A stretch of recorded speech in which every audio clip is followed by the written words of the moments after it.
नई दिल्ली में हिमायनी पुरी मरकजी वजीर हरदीप सिंह पुरी की बेटी ने दिल्ली हाई कोर्ट में दरख्वास्त दायर की है। उन्होंने सोशल मीडिया पर उन इल्ज़ामात को झूठा और हतकामेज़ करार दिया है जिनमें उन्हें अमरीकी मुजरिम जेफरी एप्स्टीन से जोड़ा जा रहा है। दरख्वास्त में हिमायनी पुरी ने कहा कि उनके खिलाफ एक मुनज़्ज़म ऑनलाइन मुहिम चलाई जा रही है जिसका मकसद उनकी साख को नुकसान पहुंचाना है।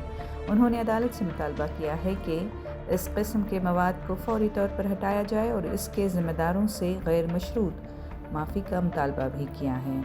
उन्होंने 10 करोड़ रुपए हर्जाने का भी दावा किया है और अदालत से इस्तदा की है कि सोशल मीडिया प्लेटफॉर्म्स जैसे गूगल, एक्स, मेटा प्लेटफॉर्म्स और लिंक्डइन को हिदायत दी जाए कि जब भी इस तरह का मवाद रिपोर्ट किया जाए उसे फौरी तौर पर हटा दिया जाए।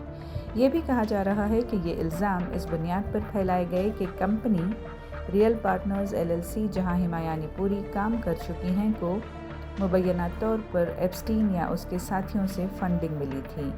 ताहम दरख्वास्त गुजार ने इन तमाम दावों को बेबुनियाद करार दिया है।